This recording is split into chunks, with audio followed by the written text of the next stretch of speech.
সকলকে স্বাগত জানাচ্ছি স্মার্ট টিস চ্যানেলে। আজকে আমরা আদি রস বা শৃঙ্গার সম্পর্কে আলোচনা করব। আমরা প্রথমেই জানবো আদি রস কি, আদি রসের স্থায়ী ভাব কি, আদি রসের আলম্বন বিভাব কি। স্থায়ী ভাব হচ্ছে রতি। তাহলে রতি কি?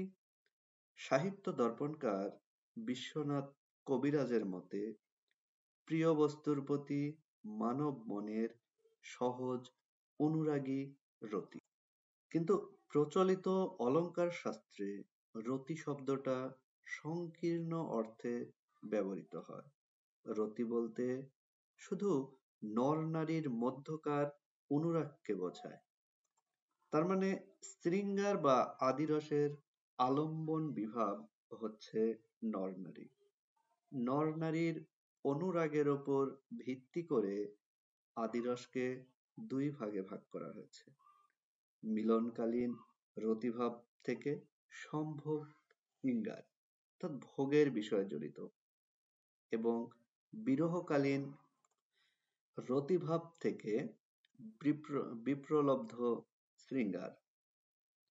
আমরা রবীন্দ্রনাথ ঠাকুরের কল্পনা কাব্যের স্বপ্ন কবিতার আলোকে বিষয়টি সম্পর্কে বিস্তারিত আলোচনা করব।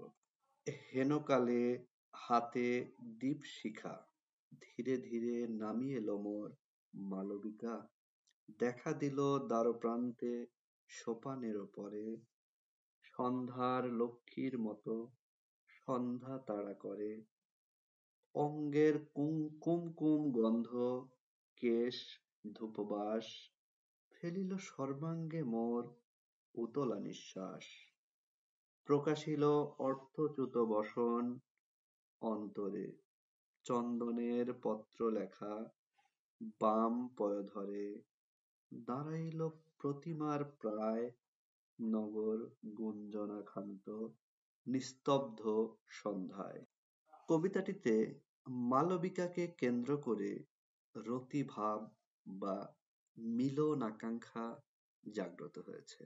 সুতরাং এখানে মালবিকা আলম্বন বিভাব, রতিভাব বা মিলন আকাঙ্ক্ষা জাগ্রত করতে সহায়তাকারী উপাদান হচ্ছে নিস্তব্ধ সন্ধ্যা, মালবিকার অঙ্গের কুমকুম গন্ধ, কেশ ধূপবাস, চন্দনের পত্রলেখা।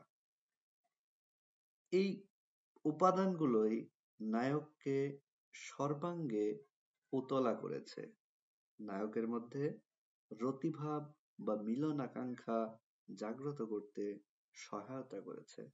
সুতরাং উপর্যুক্ত উপাদানগুলোই হচ্ছে উদ্দীপন বিভাব, অর্থাৎ উদ্দীপন বিভাব থেকে রতিভাব বা স্থায়ী ভাব যেটা তা জাগ্রত